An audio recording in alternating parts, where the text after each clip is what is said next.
Hello, let's see. Hopefully my camera's going to turn on. Here we go. Come on, camera. There we go. All right, everybody. Hey, Sierra, sorry to keep you waiting. Literally, I was working on the slides just for you all the way up until the last minute. So I needed a bio break. Hopefully that's okay. I don't see anybody, I don't see a lot of answers about what's holding you back about taking more listings. Go ahead and chat them in. Let's have you guys chat it in. What's holding you back from taking more listings? Kelly Spellman must be a coach. Action. Nothing. Winter market. There we go. Getting the leads. Myself, leads, finding better seller leads. Okay, there we go. Lead gen conversion, seller prospects. Okay. Finding better leads. Love it. All right, good. So I'm going to get started today, if that's okay with you guys. And I want you to write this down. We are a sales training company. You don't need sales scripts. You need to know how to think. I just want to put that phrase in front of you guys. We're talking about becoming a listing beast, but I'm going to refer back to this later as I get through this. And I'm going to introduce you guys who I am. And I'm going to make a bold claim. So my name is Dale Archdekin. I'm the founder of Smart Sales Coaching. If you guys don't know who we are, Sierra has partnered up with us to bring us in to do training for you guys because we are the best sales trainers in this industry right now. And the reason for that is because I am a licensed agent. I've done a lot of business over time. I went from a brand new agent to a hardcore for sale by owner expired listing agent to a partner in growing a team from 5 agents to 30 agents and around 100 transactions to 650 transactions a year. I've built and managed inside sales departments to a very high degree. And for the last 9 years, my company has been coaching and training and helping the biggest teams and brokerages, and even some of you little guys and gals out there, improve your lead conversion, improve your sales training, improve your sales management. So the reason I say that our training is the best in the industry is because it comes from being in the streets and doing it ourselves and doing it at a very high level. And then, most importantly, figuring out how to distill that down into trainable principles that we can teach to any agent, any ISA, so that we can ramp their skills fast. That's why we're the best. And so I have to do this. I feel I hate bragging like that, but I have to do it because otherwise you're not going to believe that you should be listening to what I say. Companies like Robert Slack Group, if you don't know who they are, massive #1 team in Florida and expanding into multiple states, and Livian, these kind of companies fly me around. In fact, I'll be down in Florida in 2 weeks doing training for them. They fly us around to do training for them because we're the best in the industry. And it's the reason that Sierra Interactive would put us in front of you. They don't trust just anybody to come in and train you. You are the most valuable asset to their company, which is their clients, and they want only the best training for you. Have I done enough bragging yet? Give me a yes if I've bragged enough. Tamika Ross, get on with it, right? Daniel Evans, there we go. Nick Coco, get on with it. Okay. All right, more bragging. Love it. Oh, this is not a fake. I'll brag. This is not a fake background. Check this out. I have a super cool logo light right here and a crazy expensive lens up there. So it makes me look awesome. Nicole, get to the meat and potatoes. You got it, Nicole. We're going to do it. Okay, so I have a deal for you. I'm going to provide a high quality webinar right now. And if you stick around to the end, I will offer you a high quality script training at cost. How does that sound? Let's just get it right out of the way. Never trust a sales training company that does not make you an offer at some point. I'm going to make you an offer. It will be at the end, but I'm going to blow your wig back right now. And I'm super excited to train this material because it's new. It's not out there with anybody else. And I want you taking notes. Okay.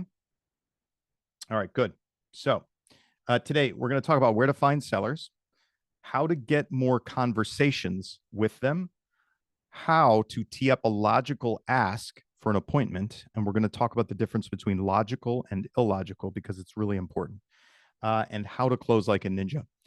You know, part of the whole brag session, what I didn't tell you is that training thousands of agents ISAs, big teams all over the US and Canada, what we've discovered is through listening to thousands and thousands of hours of calls and doing lots of role play is when I say things like making a logical ask for an appointment, you might be shocked at the number of times that we hear salespeople make an illogical ask for an appointment or have very weak closing skills, right?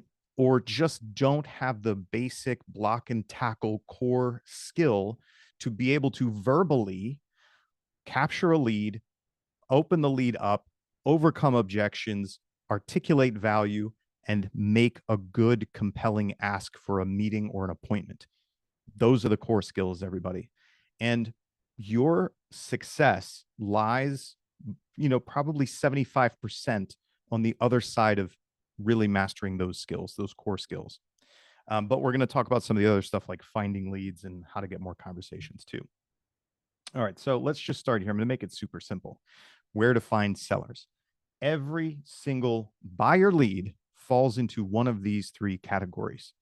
They are either people who own a house, or they are people who rent a house, or they are people who live with someone who owns or rents a house. This is 100% of your database, unless you accidentally have some homeless people in there. So everybody else either owns a house or is renting and from somebody or knows people who own houses that might be selling. The point is, you have lots of potential seller leads right now. These people who own houses will eventually sell those houses, either to upgrade or to downgrade. The people who are renting will want to buy houses who will eventually sell. The people who are, point being, everybody is an opportunity within your database and even outside of your database, pretty much everybody you know. So where to get seller leads from. And I'm just going to run through the buckets here. This training is not about specific lead sources. It's not about specific techniques or strategies. Really, the point is there's lots of ways to go about getting, quote, seller leads, because almost most people in your database are going to be homeowners, or they're going to know homeowners who want to sell or move or do whatever. So almost everybody qualifies, but really it's just about how do you go about it. So I'm putting this up here just to jog your memory. And then I broke it down into the ways that you can approach it, right? You've got do it yourself, barehanded. That's how I started in the business. That's how I got in, and really how I built my business, which is farming in person, working your current database. This is the making phone calls, making outreaches, FSBOs, expireds, door knocking, circle prospecting, local events, networking, right? That's the real hand-to-hand combat that we as salespeople have to do if you don't have the money to spend on leads and you don't have the money to spend on marketing and advertising. And then obviously you've got do it yourself with tools, right? Farming with direct mail and ads, your CRM website, Sierra. We're going to talk about that in a minute. Seller platform lead generators, seller platform lead nurturers, which Sierra is. And then there are other ones out there too that specifically specialize just in sellers that you can then push all into your Sierra system. And then ad platforms like Google LSA. And then obviously under done for you, this is buying leads, whether you pay up front, pay at closing, pay a percentage, whatever it may be. There's lots of them out there. If you haven't looked it up already, there's just a million people looking to sell you leads. So there's, for the most part, there's really no wrong way to go about this. And the reason that I want to say that is because having worked with lots of the top companies out there doing 4,000, 5,000, 8,000 transactions a year, their game is a database game. It's a database game. They get as many people as they possibly can from every lead source they possibly can from every one of these categories, and they push them all into a system and they stay in front of them and they talk to them and they send them stuff and they make them offers, and out of that pops appointments, right? So that's the machine on a big level. And I just want you to understand that. I feel like a lot of agents, a lot of team leaders get into this mindset of like, what's the perfect lead source? Where's the best lead source to get people from? That's kind of the wrong question for the long game. You will have lead sources. You will have done for you lead sources that will convert on a very high level. But I would argue I've had clients that have a 20-year long farm that produces higher quality leads and more of them than any lead source you could buy right now, including Zillow Flex. So my point is that they all work. It's just a matter of how much do you want to spend versus time or money, and getting them stacked up and knowing that overall it's simply a database game. That's it. You know, for the most part, you've got some people that move into your market, some people that move out of your market, but the core group of people in your serviceable area aren't going anywhere. They were born there, they're going to live there, and they're going to die there. And they're going to buy and sell and trade multiple properties over time. So I want you looking at your database from that perspective. Okay. If this is resonating, give me a yes in the chat. Good. Yes, I will get to some stuff you guys have not heard yet, but I feel like I just want to cover this first because you guys forget, right? You're like putzing around. What do I do today? I need some more sellers. Oh my gosh, where can I get a good seller lead? I want to help you get away from that kind of mindset. And you might be thinking, just tell me what to do. All those are great options. Thank you for the diner menu, Dale. If you could just tell me what to do, that'd be great. Okay, I'm just going to give you a couple of guidelines about who wants to know what to do. Chat in me if you just want to know what to do. Amber Pitts, raise your hand. I see hands going up. Who doesn't? Okay. I'm just going to give you some basics. Start here. You are all Sierra users, right? You're all Sierra users. I'm going to ask you a rhetorical question. Are you currently pushing in as many leads as you possibly can every single day, every single week, every single month? Yes or no? Do you have them all set up on market update emails, right? The inventory and market trend emails that are specifically designed for sellers, are they all on that? Are you using your open house lead gen capture forms and using them in different ways to figure out who is who, to get more people in, get more information? Half of the people that come to open houses are the neighbors if you invite them, right? If you have a good open house plan, you get in front of half of the neighbors that are there. Are you using PPC or social ads for seller leads through Sierra? Because that's an offering that you could be using. And do you have everyone set up on seller specific automations and action plans? Every single person in your database, whether they came in as a buyer or as a seller or as a renter or whatever it may be, should be receiving some form of seller messaging just in case.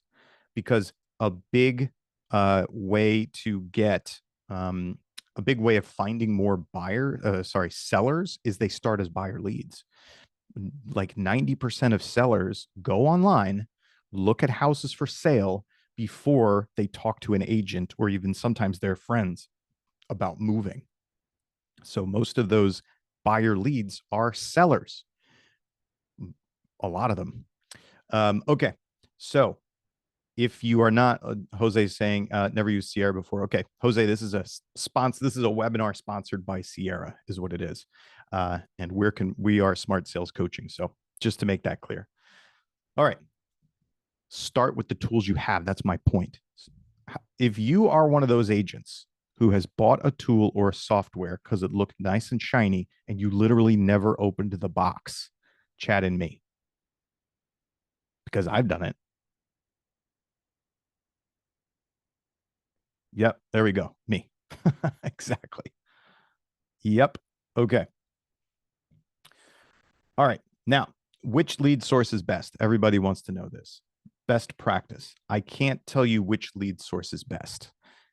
The best lead source is the one that you can find a positive return on investment with, whether you're spending time or money or time and money. Okay. That's one of the best lead sources. So you have to try them out. You have to be serious about it. You have to spend time on it. You have to change your approach and your style because everything works from door knocking and circle prospecting up to buying Big Z's leads, right?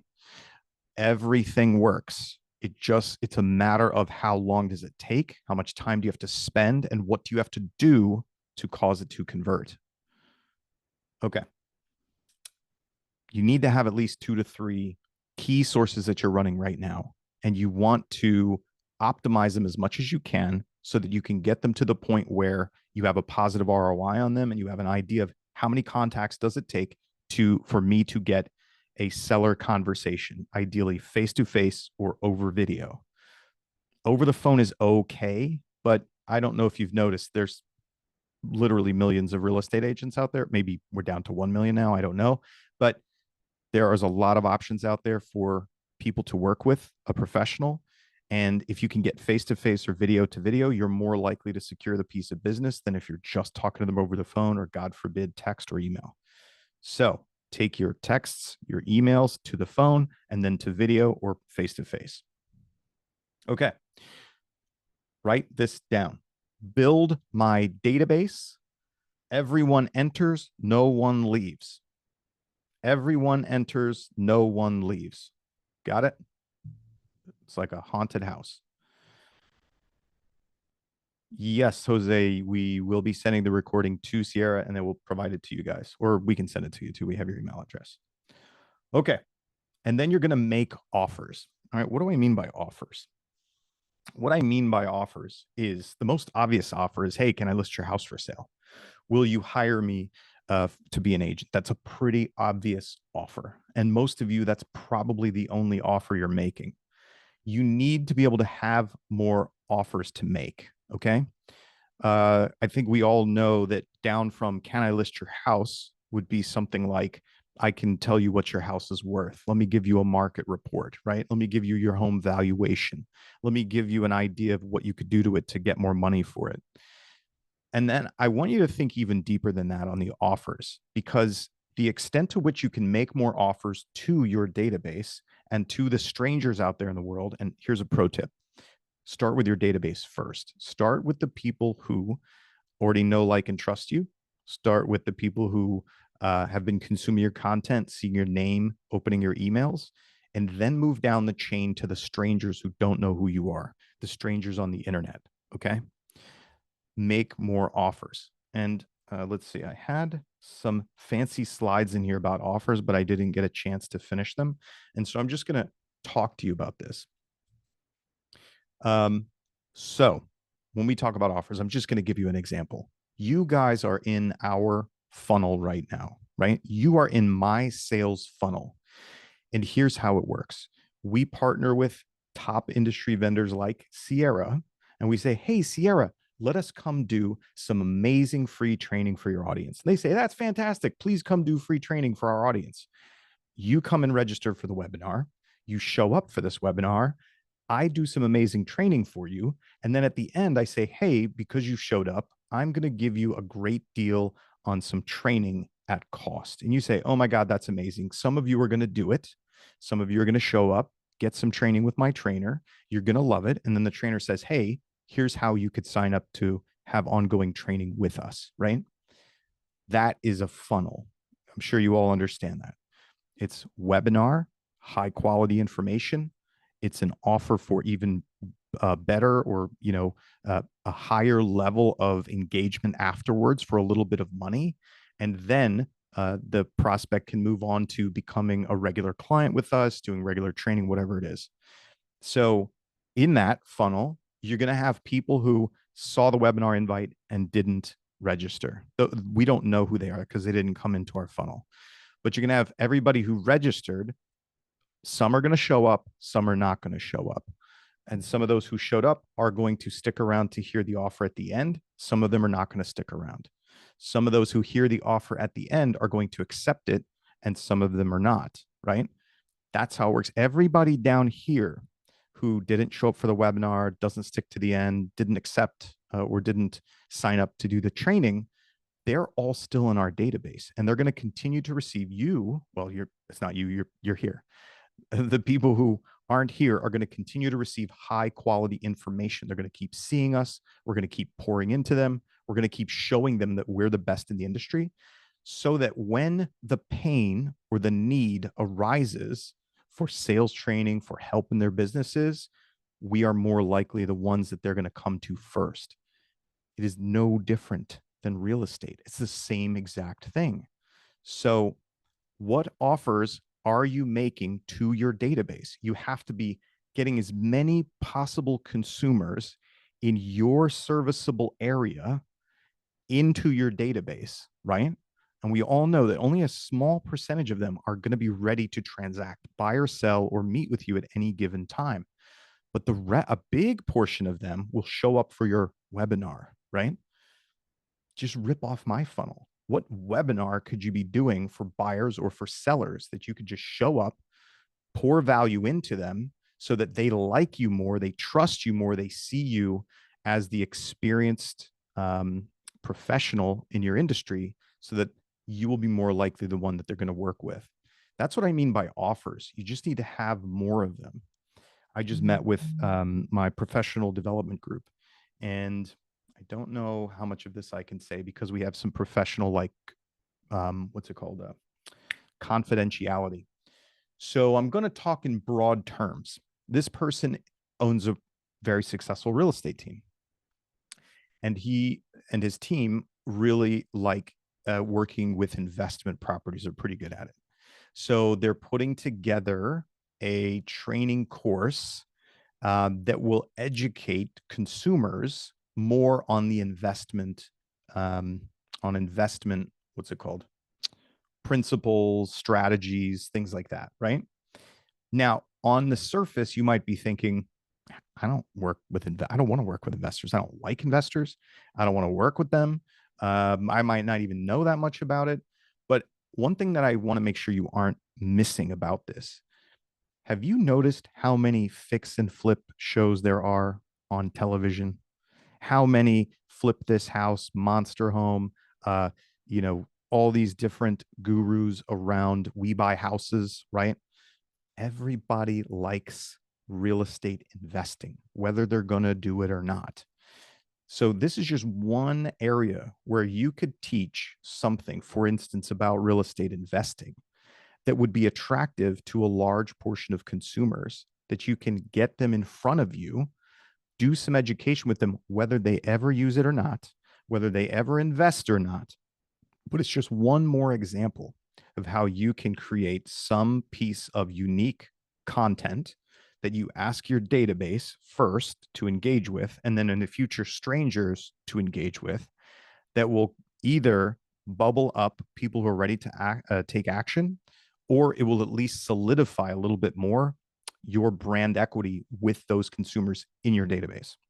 So I want you thinking about those kind of things. How many offers are you making?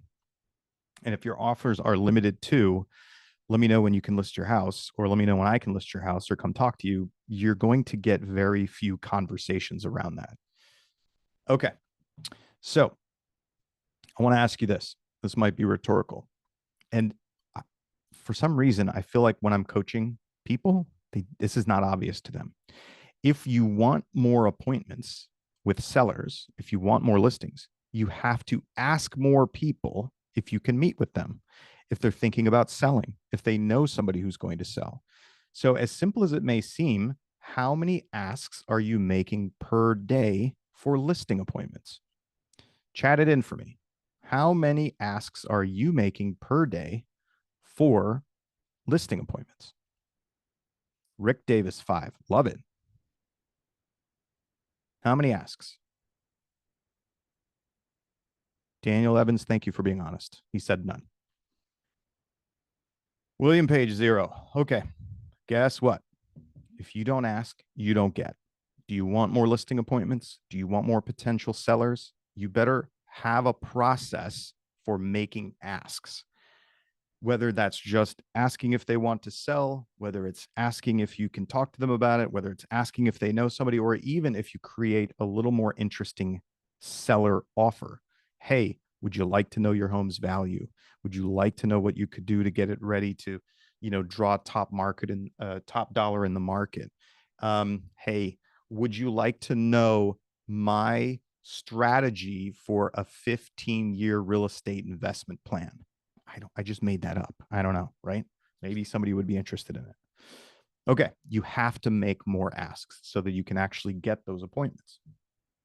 Now, when you're making asks, everybody, we have some core scripting skills because at our heart, we are a scripting training company that really underpins everything. If you don't have good scripting and dialogue, if you don't have good sales skills, you don't have a sales company, right? You aren't going to be selling anything. And hold on, I'm just turning my light on, everybody. Actually, my light's going crazy. Give me 1 second. Got up. Oh, there we go. Okay, good. So we have some core skills. Introductions, how you get into a conversation with a lead or prospect or somebody that you've met or whatever, right? Face to face, internet leads, doesn't really matter. Objections, how you handle objections, what your process is, your value proposition. Think about if somebody asked you, why should I buy or sell with you? And then closing for appointments. And so we're talking about being a listing beast. We're talking about getting more listing appointments. So today we're going to focus on the bottom one, which is closing for appointments. And there's lots of training and levels of skill that go into all four of these, but these are the core four skills. And so let's focus on closing for appointments. And I want you to write down two things. I want you to write down logical versus illogical. And then I want you to write down readiness. Ian Huckabee, you're absolutely going to ask those of buyers in this. Yes, Ian, you're going to ask those of the buyers because, as we said, the buyers either own a house or they know somebody who owns a house. Okay, one or the other. All right. So logical versus illogical. I want to the purpose of this, and I'm going to demonstrate this for you. So let's say that it's a warm summer day. You've got some time to kill. You're just waiting around for something to happen. You're dry cleaning to be ready or whatever, right? And there next door is a beautiful car lot, all these nice shiny cars outside. So you're just going to go walk around and take a look at the cars because you have nothing better to do. You have no intention to buy a car. You have no budget for a car. You don't even want to buy a new car. Okay. Then you see this guy. This guy is Jeff. Jeff sells cars. Jeff starts to approach you. Chat in for me. What is Jeff's purpose?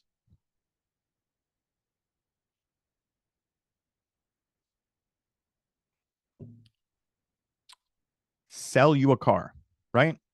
Sell you a car. You guys all get that. To sell you a car. Universally, for the most part, you people are all saying his purpose is to sell me a car. Okay, good. Now, if Jeff walks up to you and says, hey, you looking to buy a car today?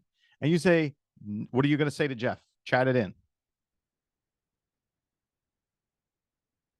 No, just looking, not today. Yep, good. Now, if Jeff were to ask you, oh, got it. Okay, well, I have a really great one over here. Can I show it to you? Because this might be the perfect car for you to buy today. Would that be a logical or an illogical close?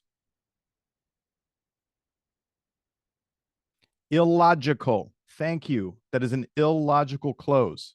Good.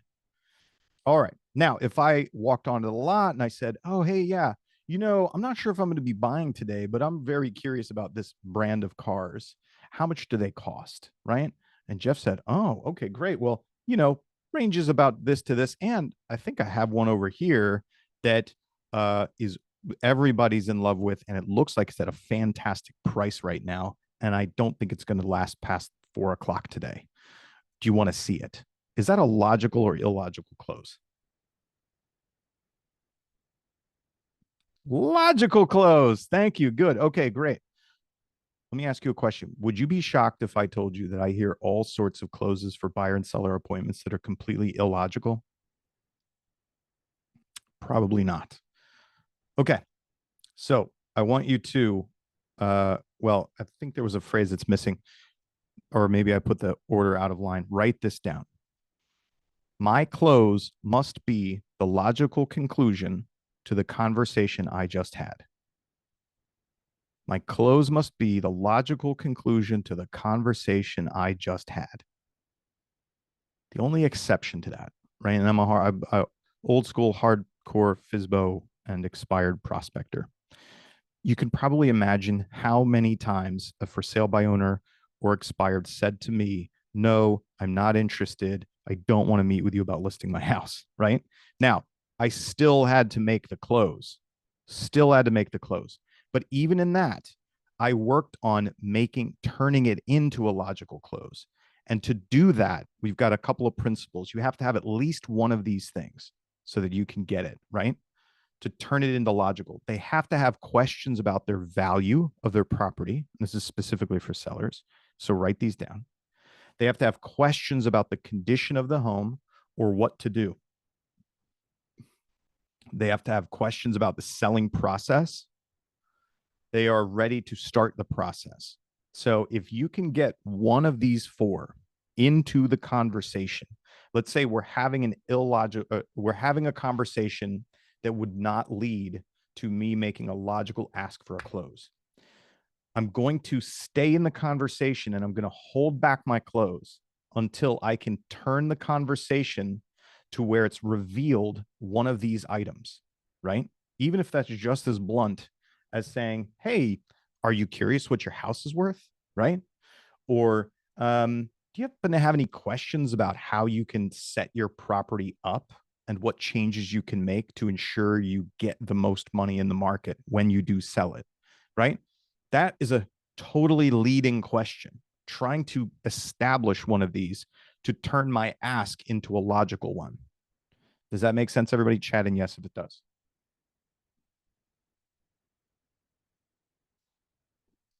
Okay, good. So you got to have at least one of these to make a logical ask. And I'm giving you this preface before I start telling you how to close for appointments, because this is important. Like I said, I hear a lot of salespeople who will make an ask for a next step or an appointment, and it just doesn't make any sense, you know? And then they're confused as to why they don't get the face to face or why they don't get the meeting. It's because their ask didn't make any sense. Now, even if it does make sense, you don't always get a yes. That'd be amazing if we did, right? But you can have a much better shot at getting the yes if you can make it logical before you make your ask. Because guess what, everybody? I like to make this analogy. We salespeople are like the big bad wolf, okay? And we're in grandma's nightgown, right? When Red Riding Hood uh, didn't realize it was the wolf in her grandma's nightgown after the wolf had eaten grandma. So we're the wolf. We're wearing grandma's nightgown as salespeople usually until you make that ask, until you ask for a next step, ask for a decision, ask to move forward, ask for a meeting. That's when you whip the nightgown off. Okay. They're like, surprise. Yep. I was the big bad wolf the whole time. Now, everything that comes out of your mouth after that makes it harder to get the appointment or the ask or the next step if they had said no to the first one. So you want to set up your conversation and you want to hold back your close as long as you can, as much as you can, to make it the best you can possibly do the first time, because you don't get a second chance at your first ask. You know that old analogy, always be closing, ABC? That's bullshit. Tear that up and throw it out. Don't always be closing. That's what old school salespeople do. Those are the salespeople we hate, the ones who are always closing. Okay, good. Give me a good in the chat. I want to make sure you guys are still awake. A lot of times when I do, so I'm doing this as a webinar right now. A lot of times we'll do actual meetings where you're on screen with me and I can actually call you up and we'll do role play live, because I like to do a lot of role plays versus the webinar style like this. But when I'm trying to get through a lot of information, I just do it webinar style. So that's why I'm asking you to chat in to make sure you're not sleeping. Okay. Oh, here it is. Your close should be the logical conclusion to the conversation you just had. The slides are out of order.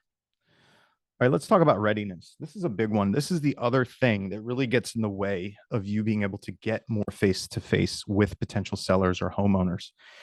We've got you're making illogical asks and you aren't gauging or changing your language to suit their readiness. And what do I mean by readiness? I think that's pretty obvious. But when you, as the salesperson, are talking to a consumer, this is what they hear. This is how they think of us as real estate agents. You remember Jeff, the car sales guy? Did any of you say Jeff just wants to be my lifelong automobile consultant? Jeff is wants to, be my lifestyle consultant for my transportation needs. Nobody chatted that in. Everybody chatted in. His purpose is to sell me a car. That's how we're all seen as consumers, everybody. So when you're talking to a potential seller, they see you the same way as we see Jeff, the car sales guy. And that what they're hearing is, if I'm going to deal with you or talk to you or interact with you or meet with you, I need to be ready to sell and move, usually ready to advertise my home, ready to choose you as an agent, ready to have buyers look at my home, know where I'm going next, or have even chosen the area or the next home I want to move into. I want to give you this context because that's what these prospects, that's what these people, these consumers, these contacts are thinking. It's what puts the negative pressure on you being able to just start the conversation or even just see their house or just meet with them, right? Because this is the very small lens that they're viewing you and your services through. So what you have to do is when you're trying to get a face-to-face with them or get an appointment with them, you've really got to gauge their readiness. And then that readiness is going to inform the words and the phrasing that you use. And I'm going to show you examples of how it changes. So the 4 levels of readiness, write this down. We've got now, right? Ready to sell now. And I would say that's in 30 days or less. They're going to get it listed, sign papers and all that. Okay. Soon, getting ready to sell. This is like 2 months out, 3 to 6 months out, right? Getting ready to sell. Not ready to sell later down the road. This is 6 months plus. Okay. 6 months plus. And then takeaway. What I mean by takeaway, it's a technique that we use. And that just means that they're completely undecided or selling is not even on the radar. It's not something they're ready for. Okay. Way out there. When you're talking to these people about where they're at, you just have to listen for the signals and what they tell you. And in fact, you can just ask to be able to understand these things.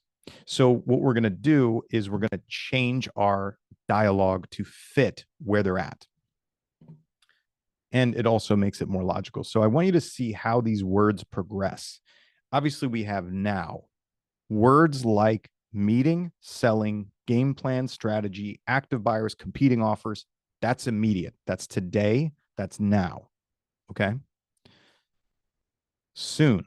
Listen to how the words shift. Take a look, advice, progress, preparation, positioning, get ready. Okay. Then later, pre-planning, have time, when you're ready, do overtime at some point in the future. Can you hear the progression of the words from now and immediate to near future to farther out? And then I'm going to show you takeaway. Oh, Chrysanta's writing. Sorry, Chrysanta. You will get the recording. Don't worry. I'm gonna move forward, Chrysanta. I apologize. Takeaway. Listen to how this sounds. May not happen. Selling isn't best. Whenever that happens, way down the road, if at all, right? And then third person perspective. What I mean by third person perspective is it's always very helpful, especially when you have somebody who's farther out in their readiness, if you can use third person perspective and shift it away from them to telling about other people. And I'll demonstrate that for you as I show you some examples. The other thing that I wanted to point out to you when you're talking to a consumer, I want you to understand this concept too. If you were ready to buy a car today, if you wanted to go buy a car today, your perception of the process of, quote, buy a car is going to be like this, right? This wide, this much to it. Okay. If you were going to buy a car, a couple of months from now, your perception of the process and needs and steps is going to shrink. It gets smaller. If you're not going to do it until next year, buy a car comes down to like this, okay? Almost a singularity. And if it's out in the future, it's just a concept, a singular concept. It's one dimensional in terms of process, steps, needs, information. Does that make sense, everybody? Chat in yes for me if that makes sense and you're not driving. Okay. That happens for a consumer too. So if they want to list their house now, their perception of needs, process, information, steps is really wide. They can see a lot more of it. The farther out they go, the narrower it gets, and the more it comes down to a black and white yes or no. Do I start this now or not? So you have to get that's the reason that the farther out it goes, the harder it becomes to get face to face with somebody or on video or get them to interact with you. And so you have to change the way you present what it is and what's going to happen. And I'm going to show you some of this, how this language plays out in doing that. So let's say now, this is what a now close might sound like. I'm excited to help you guys set a game plan to best position your home in this market, capture as many of the active buyers as we can, and let them compete with each other. While I'm there, I can answer any of those process questions I'm sure you guys have about selling your home. Is today or tomorrow better, right? That's now. That's a close for now. That's what's going to happen, what they're going to get out of it, and maybe even a little bit of how long it's going to take. No, we didn't put in how long it's going to take, but that would help this close. Okay. Now we're going to go to soon. I can come take a look at your progress, maybe give you some advice, maybe give you some advice on what things to focus on for a higher return and which things may not be important, and save you time and money by letting them go while you're still getting your home ready. Okay. It's acknowledging that it's not now. It's not time. It's going to be down the road. Here's later. Listen how later gets even softer. Hey, we find, and it's switching to third person. We find that home sellers who do a little pre-planning are the ones who ultimately sell for the most money in any market. You are lucky that you have this time to get ready. I'd like to come take a look at your home, give you advice on projects you can do over time to best position your home for maximum return at some point in the future. That's very loose, very far out there. And now I'm going to show you this for the extreme example. Let's talk about takeaway. These are for the people who are undecided or have no intentions, right? This is the people who like inherited an investment property or something, and then they're not sure they want to be landlords, but they don't have to do anything. Maybe selling really isn't the best decision for you. Who knows? I have these kind of conversations all the time with homeowners who may at some point need to decide which way to go. How loose and far out there is that, right? May need at some point to decide. I take a quick look at their home, answer questions about the process, what would need to be done to it, and how much they're likely to get for it. I'm happy to do the same for you, even if a sale never happens at all. Okay? Does that make sense, everybody? This is how you have to mold your language, because the consumers are listening to every word that you say. They're suspicious. They do think that you just might be the big bad wolf under that nightgown. And so they're listening to every word you say. All right. And if it doesn't match what they want or how ready they are, and they run it through that filter of, no, you're an agent, you want to sell my house, I have to be ready to sign, I have to be ready to move, it's easier to say no to you. That's why you get so many no's.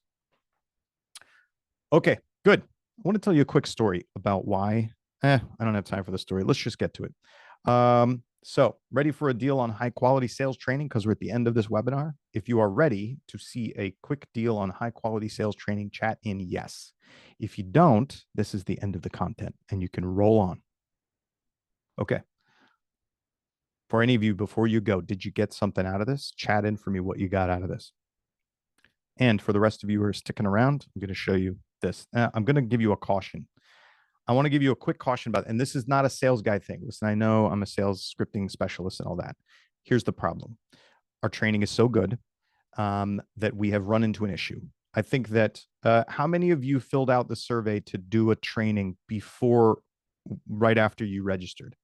If you registered to do an accelerator training, chat in me.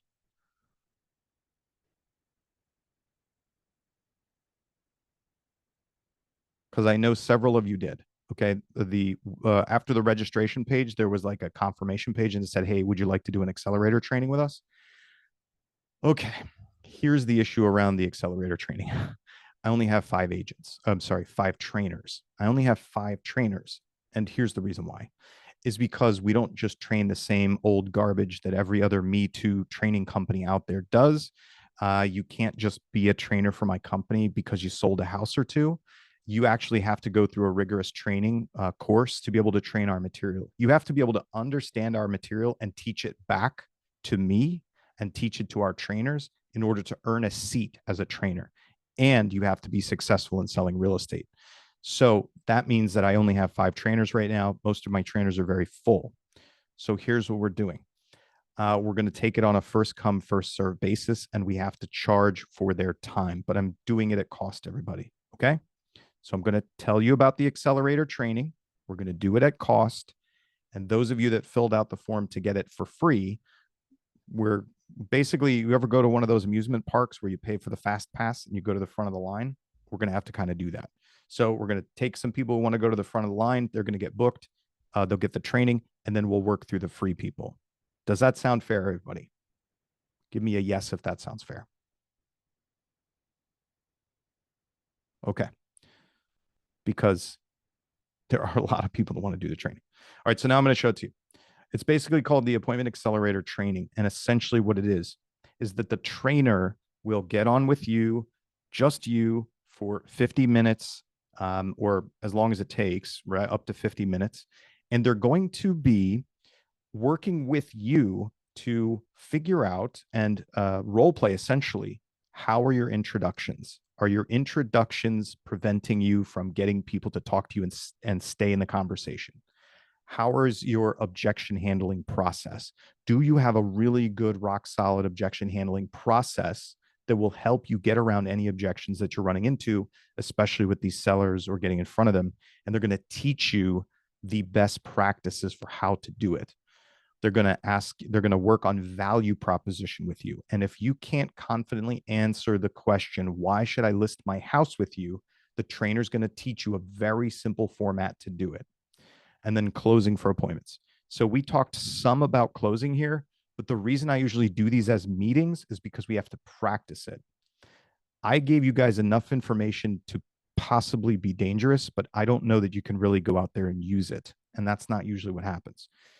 When you learn information, you have to practice it. You have to practice it. You have to practice it, and then you can go and use it. So they're going to be role playing with you on the best strategies for closing for seller appointments and give you a very simple strategy to follow. So here's how it works. If you want to do it, it's 50 minutes.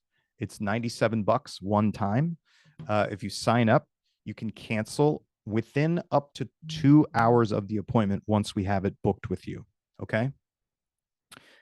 2 hours, because you got to respect our time. So if you're the kind of person who can't show up for stuff that you pay for, don't even bother. Just don't bother. Okay. $97 one time. You're going to show up, get amazing training. And then at that point, if you want to know more about our training or signing up, the trainer would be more than happy to tell you what the packages are and how they work. Okay. Yes, Royal, it will be sent out. Okay. Tina, your accelerator will be honored because you're already booked. Tina, and this is my example, everybody. Several people are booked. The problem is that it exploded our calendars, really.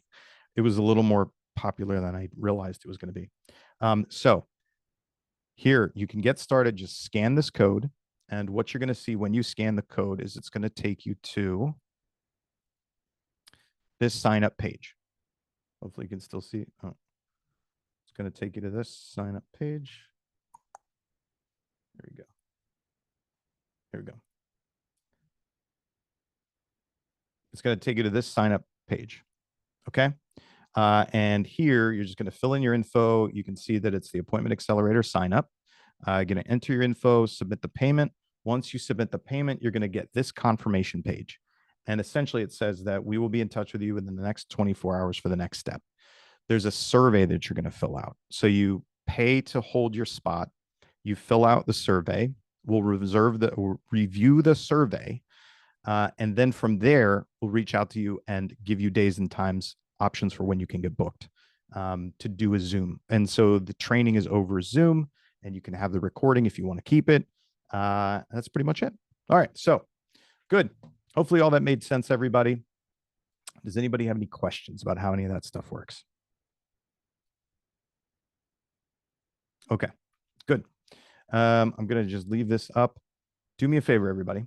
If you have, I'd love to let me know, for those of you who stuck around, what did you take away? Give me one big takeaway from today's training.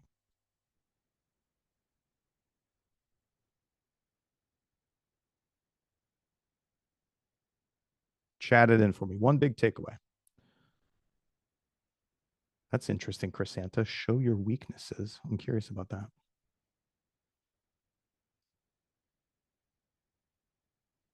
I'm interested in how that came out.